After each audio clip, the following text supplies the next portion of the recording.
when people get to a point where they feel like they're ready to be in a relationship, a healthy relationship, after having had this experience of narcissistic abuse, any suggestions on how people can like learn to trust again and not obviously repeat that same cycle over again?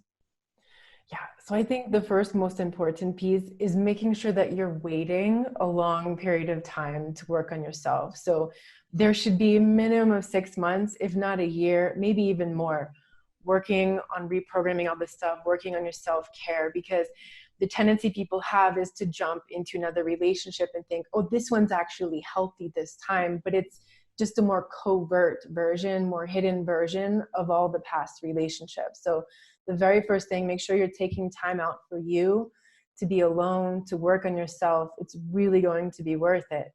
That trust piece, that's one of the deepest wounds of the PTSD that people tend to get from these relationships. It's like you no longer feel you can trust yourself. You don't feel like you can trust anyone else. Sometimes you can lose like this existential trust. You can't trust in God or the universe anymore because how could such a thing happen?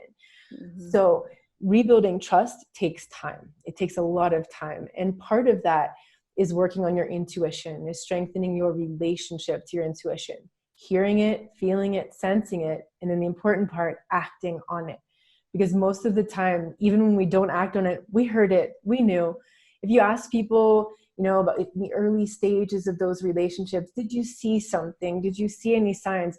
When people are really honest, they'll tell you they did, because they can recognize that what happened was they didn't listen to themselves.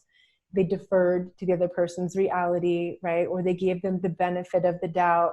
Oh, maybe they didn't mean it that way. Maybe it really didn't happen that way, right? So what that does is that breaks down the relationship we have with our own intuition.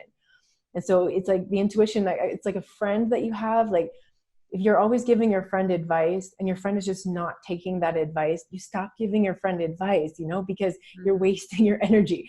Your intuition is still there, but it's like it just gets quieter and quieter and harder to hear when you're so used to ignoring it and stuffing it down. So developing that reconnection with your intuition is so important. And also allowing time. So when you're meeting this person, allowing this relationship to develop slowly. It could even be a friendship, like if you're just meeting a new friend, because oftentimes people end up clearing out most of their friends list, realizing how many of these characters are in their life. And then they're afraid to meet new friends. So, one of the big warning signs of these kinds of friendships or relationships is it's too fast, too soon. So if it's like, oh my God, we're best friends since forever, that's probably not a good thing. Like you might feel a strong connection with that person, but if there's like so much sharing, so much closeness, so much idealization, that early stage is probably not a good sign. So take things slowly.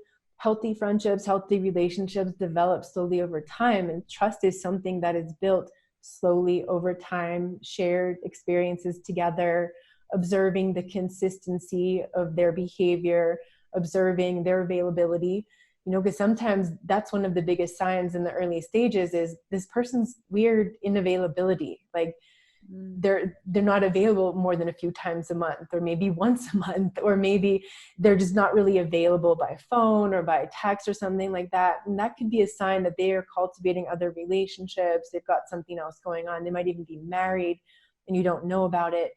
So I think the most important piece is take it slow. Got it. Thank you. I appreciate that for everyone who is at that stage. Maybe they've done a year's worth of work on themselves and they're inspired to, find some new relationships in their life or a new romantic partnership. So I appreciate that.